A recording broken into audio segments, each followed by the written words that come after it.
Hey, what's going on everyone? Today we have the meta snapshot for patch 14.16b. There's a small B patch earlier on. It changed a couple of the augments, and it provided a couple of trait nerfs, including Portal, Vanguard, and Pyro. But despite nerfing all those, plus some of the champions, some comps that were strong before are still strong now. Most notably, the best comp in the game is going to be Zoe Ahri Reroll. People figured out how to play this comp better by building better item combinations on Ahri. So this comp became a lot more dangerous because of that. Scholar Ryze is a great comp because you could play it from almost any situation. You don't need to high roll an augment such as like Witchy Wallop Poppy or like get a Portal Spatula like in the other Ryze build. So that's why Scholar Ryze is pretty solid. Witchy Wallop Poppy is good because Zoe Ahri Reroll is good. Same thing with high horsepower Lillia. Even though high horsepower did get nerfed, you just play the Zoe comp with it and it's still really strong. Portal Ryze, you need a Portal Spat. Horizontal Kalista, very similar to the Scholar Ryze build where you can play this without needing anything ridiculous. Reroll Veigar, this is going to be one of the up and coming comps of the patch. It's a really first or eighth comp because it's a 3-cost reroll. If you hit the 3-cost 3-star, you're probably going to win the game, and if you don't, well, let's just say you'll have a better time doing something else. High horsepower Lillia is going to finish off the S tier, but if you really think about this whole list up top, it's mainly just 4 different comps. It's going to be the Zoe Ahri Reroll comp. The 2 hero augments are pretty much the same thing. There's a Scholar Ryze, but there are also 2 versions of Ryze. If you get Portal Spat, you go Portal. If you don't, you go the Scholar version. And then we have the Kalista and Veigar build. But next, let's go into the A tier. We have Kogmaw Reroll, Spider Queen Elise, another hero augment, built different, still pretty solid. Frost Pyro Olaf dropping down a little bit. Same with Pyro Varus down here. Multistriker Kalista.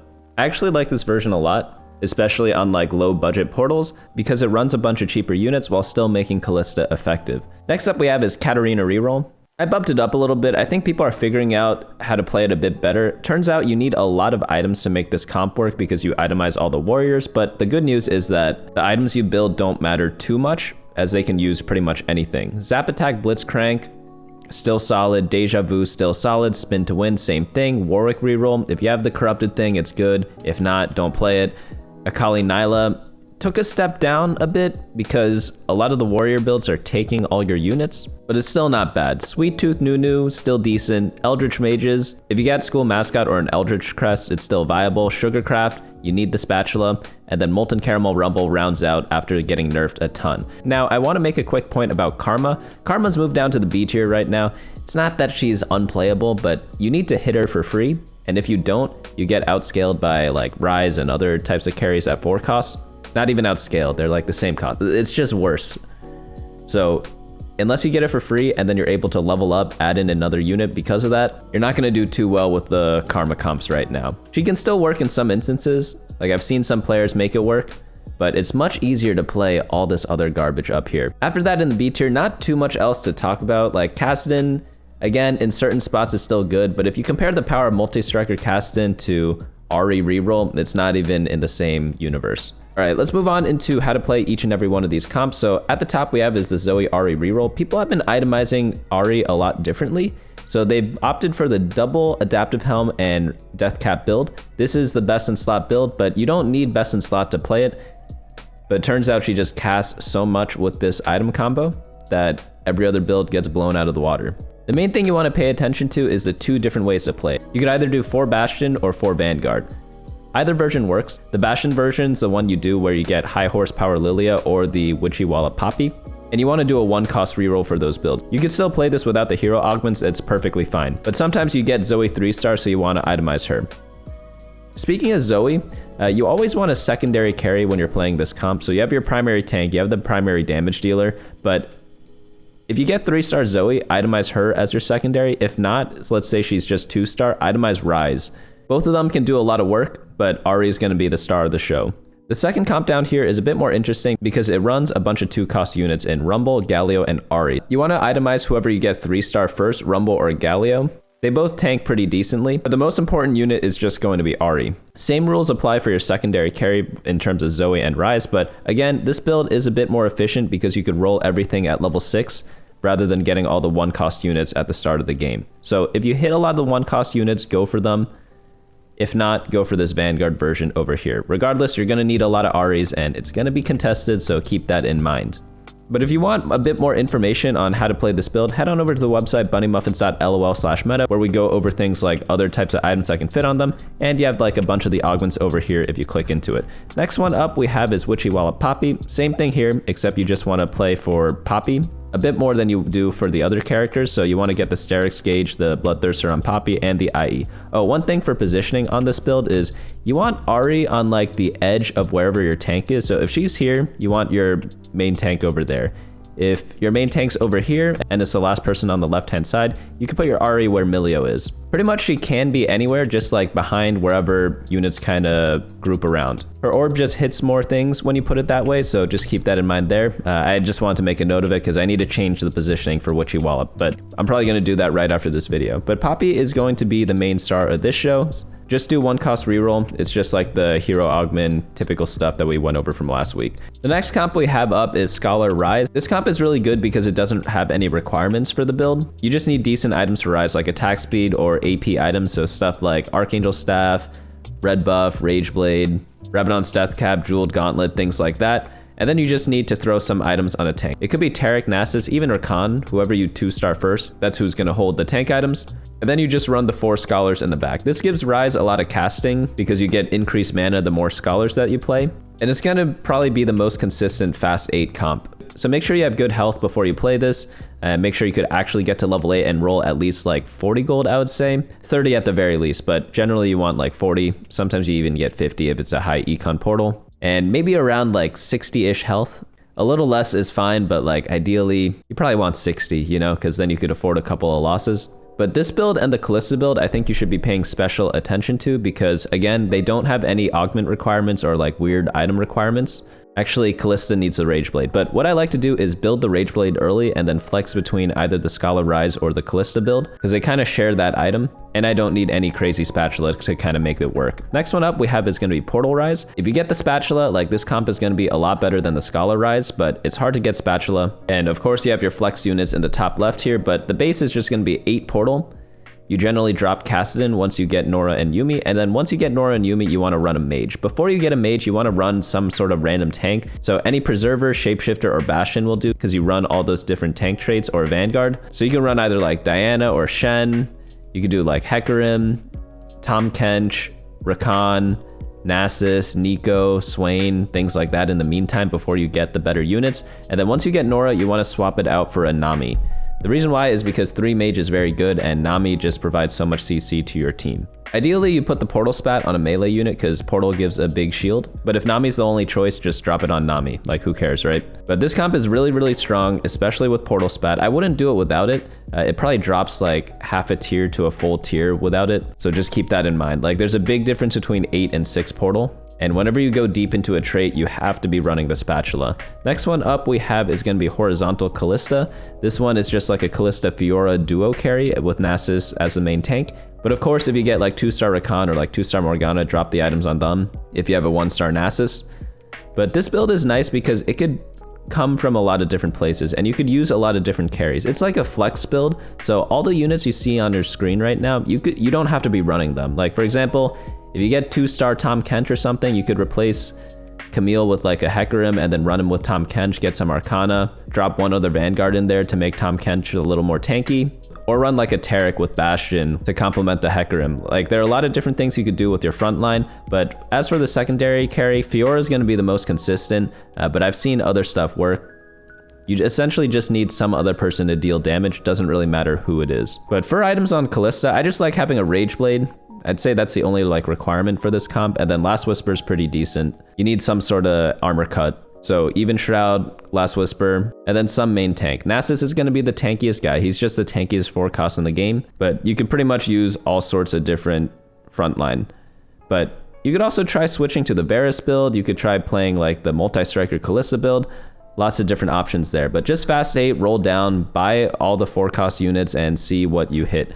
Next one up we have is going to be Reroll Veigar. This is like, again, one of the newer comps of the patch. Veigar's an absolute monster with a blue buff. Some people do like a blue buff Spear Shojin, Jeweled Gauntlet build. Some people like the Gunblade. It really doesn't matter, just get blue buff plus damage items, but like Jeweled Gauntlet probably going to be one of the better options because you get a lot of AP from Veigar, so you get like, so crit works out really well. But you really only want to play this if you have a ton of gold, because 3-star 3 cost, especially getting 2 of them, and one of them's your main tank, one of them's your main damage dealer, is so difficult to do. Like if you only had to get one of them, and then maybe like a 2-star 4 cost in the back, let's say you only needed Vex 3 and then Nami 2, that's a lot more manageable. But having to do both Vex 3 and Veigar 3, extremely hard. So unless you have like Prismatic Ticket, unless you're Giga win streaking in the early game, unless it's Scuttle Puddle or gold subscription, like don't try to do this build because it's really high risk, high reward, because you need a lot going for you. But again, if you hit it, it's like one of the best like free win comps. So just keep that in mind. But the way to play it is you want to stabilize either on stage 3-2 or 3-5. So if you have like a early pair of Veigars, you could roll down on 3-2. And maybe if you're like super low health, sometimes I see people, they're like 60 or like even 50 health at this stage. Like, yeah, you need to stabilize, right? You can't wait till 3-5, but ideally you wait till 3-5 on level 7 to stabilize a bit, and then slow roll at level 7 after that to hit both these units.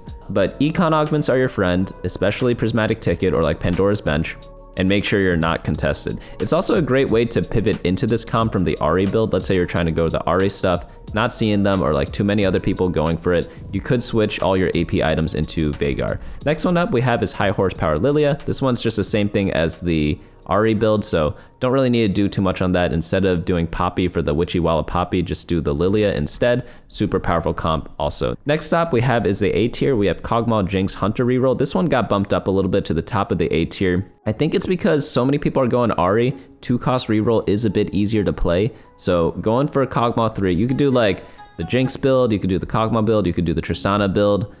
All of them work, and sometimes you pair it like with Wukong, but the real reason why you go for this is if you have an attack damage start. So if you have like Infinity Edge, Kogmaw loves that because he is like a caster unit. Spear of Shojin, also really good for caster units. Then you want to lean into that. If you get like category 5, the Runon's augment, that's like the best in slot augment for Jinx. Runon's is just incredible for her because she gets like a combat buff every time she gets a takedown. So with Runon, she hits a bunch of units and she gets a takedown more often. It's like her best item. Pair that with a Rage Blade because she's an auto attack champion and you're going to be more than good to go. Main tanks is going to be either Wukong 3, Nunu, Rumble, things like that. And there's even like a 4 Hunter version at the bottom here. I think this one is a bit underrated, but it's really powerful if you can find the Olaf, because getting 4 Hunter, these guys online, is an absolute monster. Ironically, they're the ones doing the hunting though. Next comp up we have is going to be Spider Queen Elise. Just another 1-cost reroll hero augment comp. Pretty simple to play. BT, Archangels, Warmogs. Not really too much arguments there on the items. But honestly, even though these are like the best in slots on her, I feel you could play all sorts of stuff on Elise because this is going to be one of those like early game comps that you use to tempo into other things. Because you definitely do need a secondary carry later on. So get your Elise 3, then save up all your money, go to level 8 or level 9, find a secondary carry, and just go from there. So just build any item you can on Elise. Stuff like Crown Guard's really good. I probably have a list down here, like, yeah, Titans is good. Tank items are good too. Like, you don't have to put AP items on her, even though they are a bit better. Just slap anything on her, as you would with any spider, and then go from there. Next comp up we have is Build Different. Just buy 4 costs, go fast aid, buy 4 costs. You're gonna get top 4 in a lot of cases if you hit any frontline and backline 2-star. And then since you're running duplicates because it's built different, you often get 3-star 4 costs, and then you pretty much should just win the game from there. The only thing I have to advise you guys on is you want to make sure that whoever you 2-star is your actual carry. So let's say that Nami is the best thing in the meta right now, and you're building all these Nami items. It doesn't really matter if she's a 1-star Nami, you know? So try to be a bit flexible whenever you're playing this, and then itemize whoever you hit. That's why a lot of people like focusing on the melee carries a bit more, Olaf and Fiora. You could also throw in Gwen there, because if you build a BT, all 3 of them can use it. If you build like a Giant Slayer, like all of them can use it, and the backliners can use it too. If you build a Sterix, really only Fiora and Olaf can use it, but at least it's better than only one option, right? Like Rage Blade probably is only going to be for Kalista. Spear of Shojin, that one's more so for like Nami, Ryze, and Varus. And then of course tank items are great for everyone in the front, except Tahm Kench really likes mana items, so if you ever need to run like an extra unit, running multiple Tahm Kenches is really good because he gives a little bit of CC. And he can often get off without any items. But overall, pretty easy comp to play. I had a game of this with Golden Remover. That was really fun because whoever I 2-starred, I just removed the items and then put it on them. So that was like a pretty fun combo. But if you ever get like a cool augment combo, let me know down in the comments below or in the Discord. Next one up we have is going to be Frostfire Olaf Varus. This comp took a hit because Pyro took a hit. A lot of people like playing this because of the 5 Pyro out, but Frost is still pretty good. Like 5-7 Frost is nice. Like if you have a +1 Frost, either from an augment or just from like a random spatula that you are able to complete with a chain vest, going 7 Frost or even 9 Frost is incredible because it provides like a ton of value to your team and deals a bunch of damage. So what I like to do if I do go for 7 Frost, they start to explode. So get like some sort of magic penetration, either like an Ionic Spark or a Static Shiv. Like Ionic Spark on 2-star Diana is absolutely incredible with 7 or 9 Frost because the Frost units blow up and then it deals magic damage, so you end up dealing more because of the debuff. But what's really good about this comp is that it has a nice late game cap with, again, Diana 2, and you could also play Smolder 2. And in the early game, don't be afraid to build AP items either. Like they work really great on Hui. There are a couple of different timings to this. You could either play for the pure fast 8 with like Nasus, Olaf, and Varus. You could play more for the mid game and then the late game by using Hui as like a AP carry in stage 3 and 4, and then saving your gold, rolling in stage 5, or like leveling up in stage 5, and then getting like a Diana 2 or something like that. There are a couple of different ways to play this comp, which I think is really fun. But the main core is just going to be like 3 to 7 Frost or like 3 to 9 Frost and pairing it with Pyro units. So if you do only run like 3 Frosts, what people normally do is just Olaf, Twitch, and Hui, and then ditching these two and finding random tanks instead. Because oftentimes you only have a 1-star Nasus because everyone's going for Nasus. So if that's the case, sometimes you could change up your frontline like that. You don't have to run like the Shapeshifter in Swain. And then Diana, she's a legendary, can't get her all the time. So you could run like Shen, Olaf, Varus, Twitch, and Hui, and then pair it with like a 2-star Tarek or like a Hecarim plus Tahm Kench frontline, you know? And then of course you still have the 1-star Nasus because you're hoping you get it to 2-star. But yeah, Nasus is just the best tank still, even after the nerfs. But if you do get him, the comp is like free top 4 in my opinion. Or like sometimes you just win out very easily unless someone hits something ridiculous. Next one up we have is Multistriker Kalista. This is like the budget Kalista comp because if you ever get +1 Multistriker, it's really easy to get to 7 Multistriker because you don't need to hit Camille. And then you run all like the Multistriker crappers. So it's like Ashe and Jax 1 cost, Akali Kassadin 2 cost. And then you just need to itemize some sort of tank, like put utility items on Shen because he can't actually tank that much as a 3-cost unit. And then you just have Kalista in the back throwing a bunch of spears at people. So in Multistriker, you don't need the Rage Blade. It's still good on her, so just build it because eventually you want to take him out unless you have press the attack and then go for the horizontal Kalista build. But if you're doing 7 Multistriker, you don't need Rage Blade. You could build like Deathblade, IE, things like that, Giant Slayer, just because you don't need the attack speed as much because Multistriker gives a bunch of free attacks. Next one up we have is Pyro Varus. This one's going to be a 4 Pyro, 4 Blaster build. This one got nerfed a bit because the Pyro Spat, which is like what I would recommend playing this with, got nerfed a little bit. And because of that, the comp is weaker, but it's still really, really strong. But you just really need the Spatula with it. Before, I could play this without Spatula and do okay. But now it's like, you pretty much need it. So let's say before, with Spat, you get 2nd. Without Spat, you get like 5th.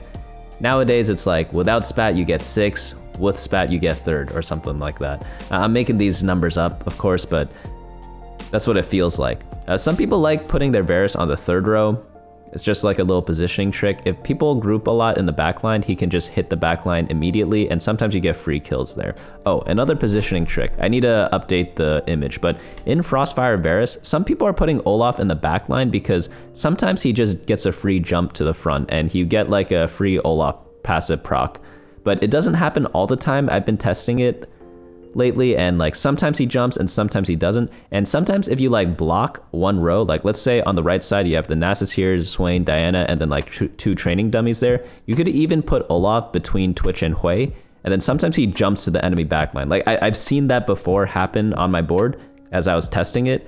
But then other times he walks very slowly all the way here and like wastes a bunch of time. So it's a risk, but you could put Olaf in the back. Next comp up we have is going to be the Katarina Reroll. So this comp's really fun because Katarina does big spin and deals a bunch of damage, and she can actually kind of kill things now. So I think people figured out you don't need to focus too much on Katarina. Turns out if you're playing Fiora and Gwen in your team, you're gonna be doing well.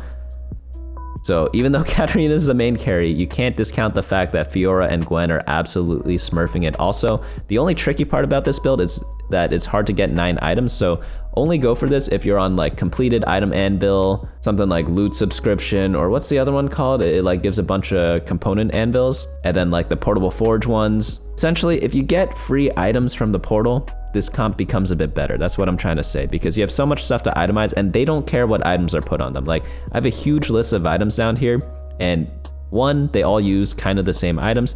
2, they're like, I don't know, like 8 of them for each of these units. So no matter what items drop, there is something buildable on them. You just kind of have to figure it out like a puzzle. But one thing to keep in mind whenever you're playing this is you kind of want to keep your pyro units alive. So try to itemize your Nasus a little bit if you can. Try to keep Akali safe because they will execute some units for you for free, which is kind of nice. Another thing to keep in mind is to get some sort of anti-magic shred. So getting an Ionic Spark on Gwen is really nice. You could also build like a static shiv on your Bard. I've also seen a couple of different versions of this comp. Some people play it with Bastions, but I kind of like this one here with the Preserver and the Shapeshifter. You get Witchcraft with Nico, you get Shapeshifter with Nasus and Pyro as well. And then with the Bard, you get Sugarcraft for your Gwen and Fairy from Rakan. So I like this combo a little bit more than the other one, but both of them work just fine. It really just depends what you hit that game. Like, I don't want to be running 1-star Nasus, 1-star Rakan, you know, but if I am able to get them 2-star, I'd prefer this setup. Next comp up we have is Zap Attack Blitzcrank. So this one's just hero augment, 1-cost reroll, and then you have Veigar carry in the back. It's going to be a bit contested sometimes if other people are going for Veigar, but it is what it is. You just need to find some other damage dealer in the back. It could be Kogmaw. You could do like the Kogmaw build with this. So just pick and choose whatever's open that game. Next one up we have is Deja Vu Galio. Just stack Rage Blades on Galio, Hextech Gunblade, run 3 Mage 4 Vanguard. Very easy comp and it's like pretty powerful. I really like playing this, but I just don't get the openers for it that often. I either have a bunch of Galios, but no Rage Blade components, or I get the augment and I don't have anything going for it. Like, I'm always missing one piece. You need 3 pieces before you go this. You need Rageblade components, you need the Deja Vu augment, and you need at least 1 other Galio. Ideally 2 other Galios, but that's going to be rare at the start of the game. And that just never happens, so because of that, it's a bit tough to play. But if you do get all 3 conditions, like, it's just a free top 4, like, if not even higher. Because I see a lot of people going for this comp, and they don't have Rageblades, and they build their first one in like stage 4 and they're at like 30 health or something like that. And I'm just like, what are you doing, you know? But they do win every round in stage 4 with that like 1 Rage Blade, right? Or like 2 Rage Blades. So imagine if the comp had 1 Rage Blade in like stage 2, it would just completely destroy everything and also win stage 4. So I feel like this augment's overpicked because it was really popular at the start of the patch. And then that kind of lowered the data a bit. That's why I don't trust data all the time, because I'm pretty sure people just pick this augment at the wrong time, and it's not as forgiving as like let's say you go for Zap Attack Blitzcrank at the wrong time. Like, you could throw any tank items on Blitzcrank, doesn't really matter. And if you have no copies of Blitzcrank, you still get a 2-star Blitzcrank from taking the augment, so it's very forgiving. You're still gonna win almost every round in stage 2, whereas this one, if you make a mistake and pick it at the wrong time, it's like much more punishing. But if you pick it with the 3 conditions met, this comp is like S tier. But if you don't, probably like B tier. So that's why I put it in the A tier, because I'm like, I don't know, like, it's kind of hard to get, but if you do, it's very good. Spin to win Wukong, same exact thing. Like, only take this if you could actually run some sort of Wukong build. So like we saw the, what was it, the Hunter build had Wukong in it. There are some other builds that can use it as well. But if you want to focus mainly on the Wukong portion of it, you just want to add in a bunch of Preservers and Arcana units. They complement them really nicely. And then instead of the triple stone plate, you drop it down to 1 and put a BT Sterex on him. You could still do the triple stone plate build probably, but like, it changes the way his ability scales. So this build probably a bit better. If you don't have any carry to choose from, you could use Bard, but like, there are much better options. He's just here as an example if you want to do like the Preserver comp. And also he's like relatively uncontested because everyone hates Bard, because he kind of sucks, so you often get him for free. But 3-cost reroll is a bit hard. You need a lot of gold for it. So make sure you have like either a lot of Wukongs or perfect items for him or a bunch of gold before taking it. Next one up we have is Corrupted Vampiric Scepter Warwick. So again, this is kind of like the same story with the Deja Vu Galio. Like, if you actually get this combo going, 3-star Warwick plus Corrupted Scepter, Like you'll probably average like a 3.5 or like 3.0. But it's just so rare to get that it can't be like much higher than this, you know? Like personally, I've seen the comp played once in my game, I think, and I played like over 100 games. So 100 times 8 players, that's 800 different instances of someone playing. And I've only seen this comp played like once. If that, like, was it even played? I think it was. I forget if it was Warwick without the item or with the item. Let's just assume it's with the item. But like, essentially, it's like a lot of games without seeing this, right? So it's very rare to pull off. You could run it with Vanguards or with Frost. I like Frost a bit more. Combine it with the Twitch, which gives armor penetration. Or just run like the regular Frost build. You don't have to run the Twitch if you don't get him 3-star. There are a lot of different ways to kind of play this, but you absolutely need the Corrupted Scepter at Warwick. Like if you don't have that, this is like a C tier comp, but with it, it's like probably S tier. So again, throw it in the low A tier. That makes a little bit of sense, right? Other carries you could use is like just a generic Frost comp. Like if we go back up there, it's gonna be like the Olaf, you could use like Varus. You just replace a Diana for your 3-star Warwick. You probably won't be getting a Diana that game because you re-rolled early for the Warwick 3. And he's not a hero augment, so he's actually harder to hit. And you need to spend quite a bit of gold to get him. So that's like a quick and easy replacement to kind of play that build. But next comp up we have is going to be the Akali Nilah comp. Again, people are stealing your units, but Nilah is actually a monster. Because whenever I face someone with this comp, they always have Nilah 3 really early. So I think the reason why is because no one actually buys Nilah, so she's always free.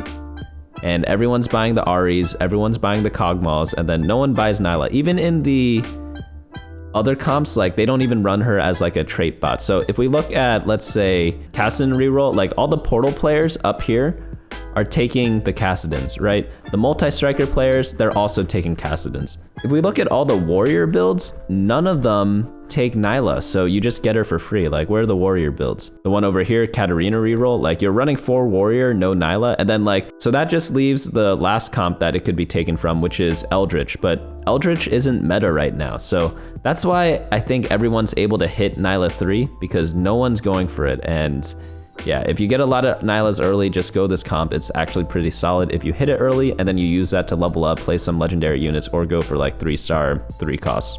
But overall, solid build. Your Akalis do get taken, so all the Pyro players are just stealing her and the Multistriker player, so unlucky there. So just focus on your Nilah and someone else. Next one up we have is Sweet Tooth Nunu. Some people swear by this comp, but I think it's like not that great. Like I've been checking the data a bunch, like every day actually, and it's solid. It's like around a 4.5, I think. So you really only want to take it if you get like really good Nunu items at the start or have a bunch of Nunus.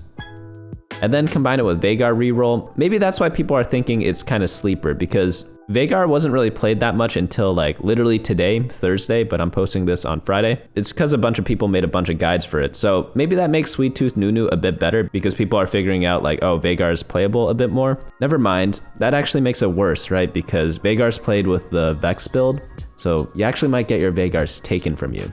I don't know. All I know is that this build's pretty average, but as long as you get some sort of secondary carry, it could be Veigar or Kogmaw, it's going to be running pretty solid. But I prefer like the 5 Honeymancy builds over like the Kogmaw builds because I like relying more so on Nunu as my main carry rather than the Kogmaw, because he kind of does both with the Sweet Tooth augment. But whatever you hit that game, that's what you're going to be playing. Like in the website, you have like a quick link to this comp over there if you need it. But obviously both versions work. Which one you should go during your game? Well, you have to decide that on your own. Well, actually, you don't even decide it. Mortdog decides it because certain units show up in your shop. But next, let's go over Eldritch Mages. Like, I would only take this with School Mascot, then you just play 7 Eldritch, slap in some Mages, and then you're gonna be good to go. Nami as a main carry. You could do like anti-heal on Nami or just like pure damage on her. I think either build works fine. And then the Volibear is really like the main guy carrying you. Like, so only with Eldritch Emblem or with School Mascot, I wouldn't play this any other time. Next one up, we have a Sugarcraft. Only do this if you have the Sugarcraft emblem at the very start of the game. That way you can start stacking right away, slam all your items. And if it's a portal with a lot of item components, such as like the same ones we talked about with the Katarina build, then yeah, this build's gonna be a bit better and you're gonna hit your cash out really early and ideally win the game.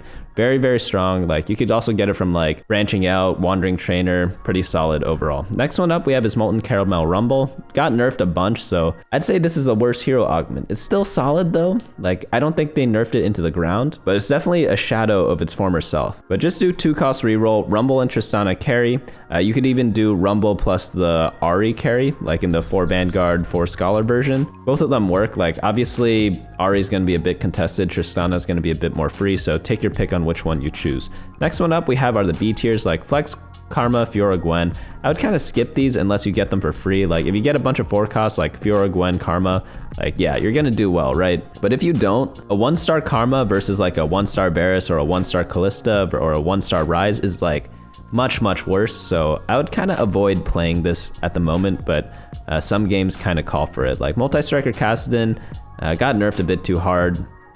It's still playable. Maybe if I get like specifically Press the Attack or Multistriker Crest, I would go for this, or I get like a Banshee's Veil at the start of the game. If not, there are better things to kind of go for. But yeah, that's gonna be pretty much it for this meta snapshot. Let me know what questions you have in the comments down below. If you have like a comp question, I'll try to answer as many as I can. If you go in the Discord, you might get a bit faster of a response. But let me know what your favorite comps are so far. I'm going to be updating some of the pictures like tomorrow or something like that, just to adjust some of the positioning and things like that. Also, I kind of want to revamp the website a little bit or like reskin it. So if you have like ideas on how to improve it, let me know. I have some ideas already. Like I kind of want this to have like images instead of text, and then also like have some sort of way to show when to go for them or something like that. But hopefully I get to that soon, because I think it'd make the website like a bit more user friendly. But that's gonna be it for me today. Hopefully you all enjoyed this video, and I'll see you all next time.